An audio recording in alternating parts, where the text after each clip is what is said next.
Et bonjour à tous. Nous allons commencer aujourd'hui par corriger l'étude de cas sur la Chine littorale. Dans un premier temps, je vous avais demandé de répondre à une première problématique. Comment peut-on expliquer que la Chine littorale est une aire de puissance?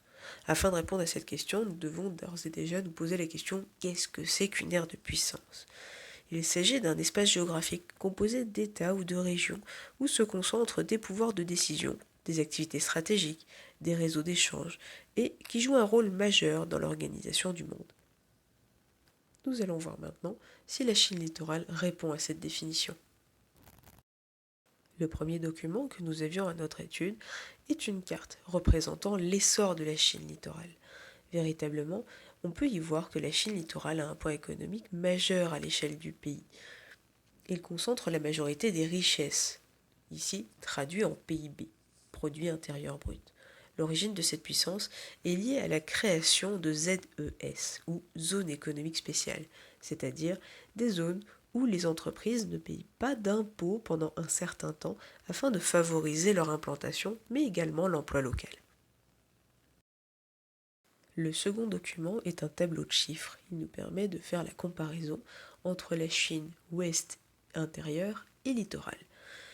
Ici, nous pouvons voir que la façade maritime est particulièrement ouverte sur l'extérieur. Elle ne représente pourtant que 14% du territoire, mais tout de même 43% de la population et 62% du PIB, ainsi que 93% des exportations. Enfin, nous pouvons remarquer que l'espérance de vie du littoral est beaucoup plus élevée que dans la Chine intérieure ou dans la Chine de l'Ouest. Sur le littoral, elle est de 73 ans, alors qu'en intérieur, elle est de 70 ans, et à l'ouest de 64, ce qui prouve ainsi que la Chine littorale est beaucoup plus développée que les autres. Le troisième document nous permet de souligner les activités actuelles de Shanghai et de déterminer leurs points communs. Il s'agit d'activités industrielles de pointe, tertiaires de haut niveau et particulièrement liées à l'international. Le quatrième document est une photographie.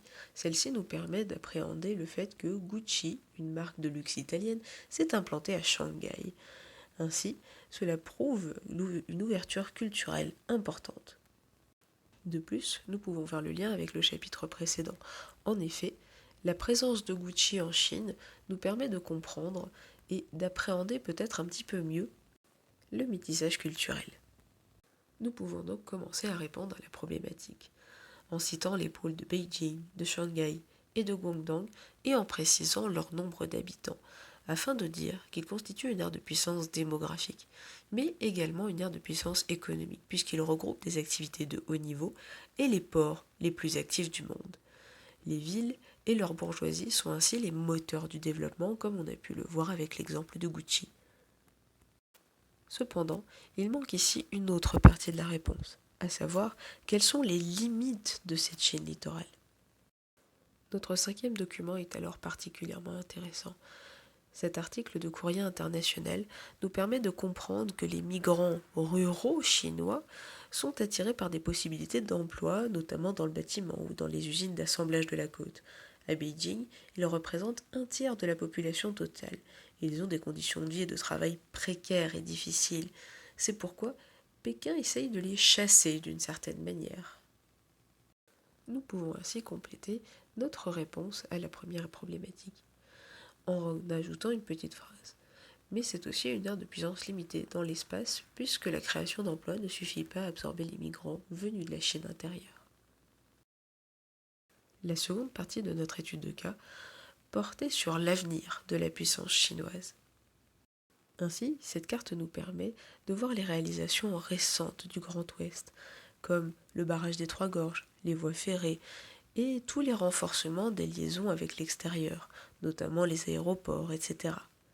Leur but est de développer économiquement et socialement la Chine intérieure, le maintien de la richesse de la Chine littorale, ainsi qu'une meilleure intégration des minorités installées sur les marges du pays.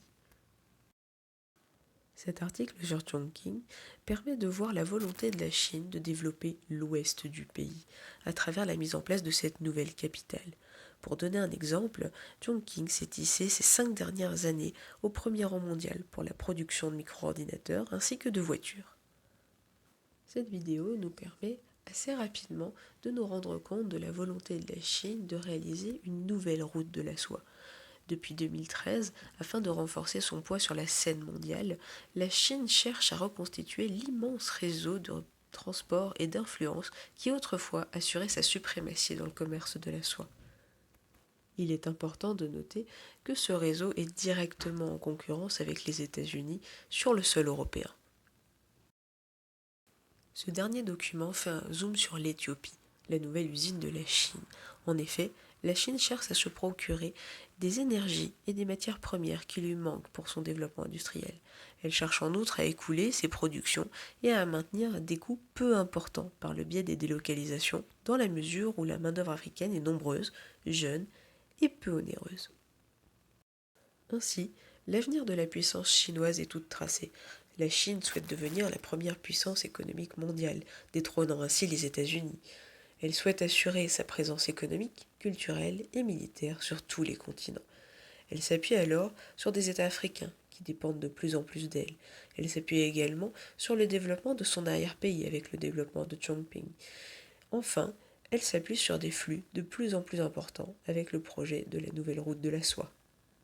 J'espère que cette vidéo aura pu vous permettre de comprendre que répondre à des problématiques à l'aide de plusieurs documents peut se faire de manière particulièrement synthétique. Merci à vous, au revoir et à bientôt.